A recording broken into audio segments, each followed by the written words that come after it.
আসসালামু আলাইকুম। আশা করি সবাই ভালো আছেন। আমরা আল্লাহর রহমতে ভালো আছি। আজকে আমি বানিয়ে দেখাবো বিয়ে বাড়ির মতো বিয়ে বাড়ির স্বাদে চিকেন ঝাল রোস্ট রেসিপি। এটা আপনার বাসায় বানিয়ে খেলে সম্পূর্ণ বিয়ে বাড়ির ফ্লেভারটা পাবেন। টক ঝাল ঠিক যেমনটা বিয়ে বাড়ির মধ্যে হয় ঠিক ওই রকম ঝাল রোস্ট রেসিপি।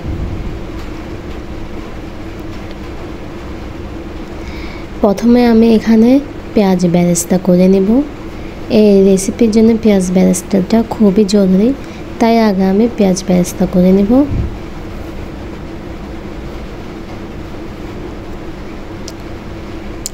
পেঁয়াজ বেরেস্তা করা তেলের মধ্যে আগে থেকে কেটে রাখা ছোট করে চিকেনগুলো আমি এখানে দিয়ে দেব। আমি এখানে চিকেনগুলো ছোট সাইজ করেছি, আপনারা চাইলে আরও বড় সাইজটাও করতে পারেন।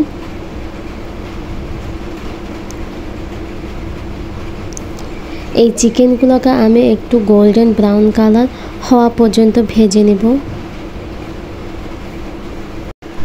এক পাশ ভাজা হয়ে গেলে গোল্ডেন কালার চলে আসলে অন্য পাশটা আমি সেম এইভাবে গোল্ডেন ব্রাউন কালার করে ভেজে নেব। এমনভাবে ভেজে নিলে কি হয়, রোস্ট খাওয়ার সময় উপরে আবরণটা খুবই টেস্ট লাগে, একটু ভুনা ভুনা থাকে, খেতে খুবই ভালো লাগে। আমার চিকেনগুলো ভাজা হয়ে গিয়েছে, এখন আমি এগুলাকে নামিয়ে নেব।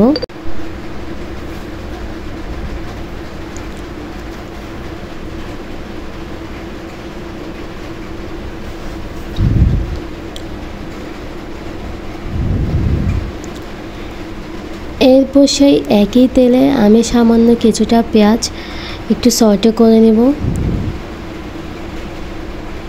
পেঁয়াজগুলোকে একটু সামান্য একটু নরম করে নেব।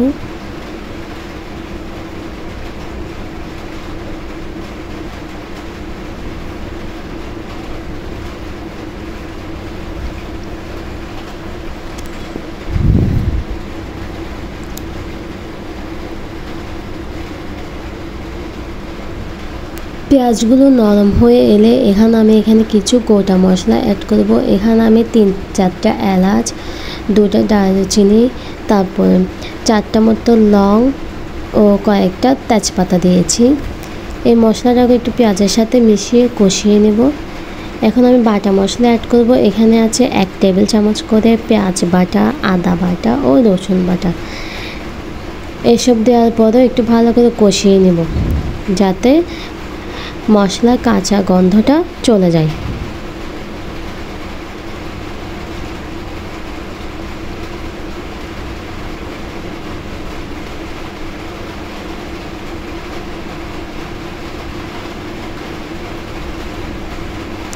কষিয়ে নেওয়া হয়ে গেলে আমি এখানে গুঁড়া মশলা দিয়ে দেবো। এখানে দিয়ে দেবো 1 চা চামচ মরিচের গুঁড়া, 1/2 চা চামচ হলুদের গুঁড়া, 1/2 চা চামচ গরম মশলার গুঁড়া ও 1/2 চা চামচ জিরা গুঁড়া।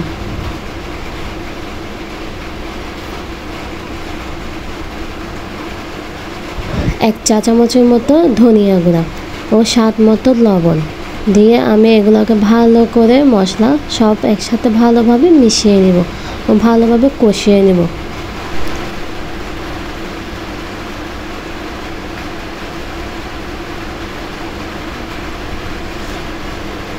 তারপর এখানে আমি অ্যাড করব 2 টেবিল চামচের মতো টমেটো সস। এটা শুধুমাত্র একটু টক ভাব আনার জন্য ব্যবহার করেছি। অবশ্যই ব্যবহার করবেন, নাহলে রোস্টের টক ভাবটা আসবে না। তারপর যখন মশলা সব একসাথে কষিয়ে যাবে ও তেলটা উপরে আসা শুরু করবে, তখন আমি আগে থেকে ভেজে রাখা চিকেনের টুকরোগুলো এখানে দিয়ে দেব। দিয়ে সম্পূর্ণ মশলার সাথে একটু ভালোভাবে মিশিয়ে নেব।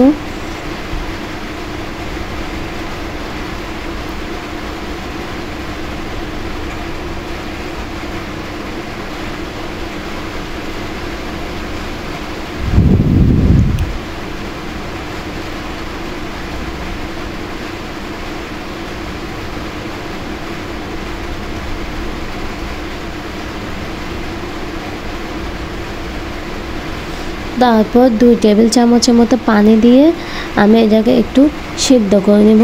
চিকেনটাকে এখন সম্পূর্ণ সিদ্ধ করে নেব।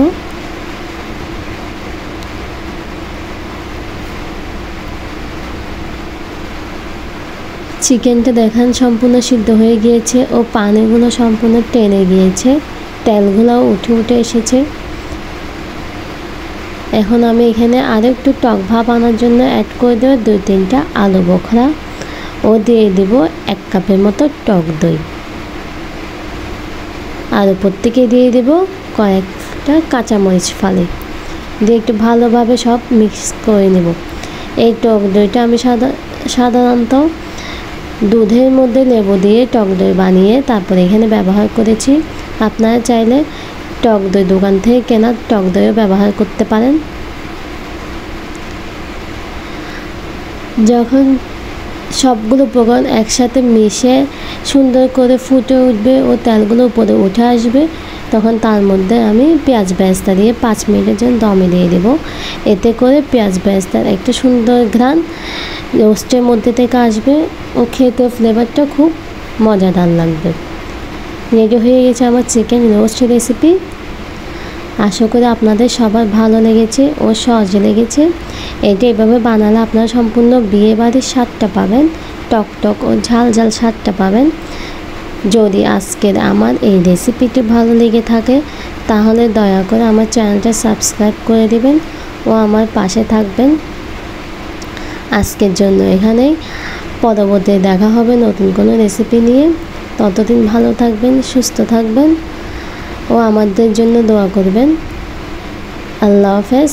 আসসালামু আলাইকুম।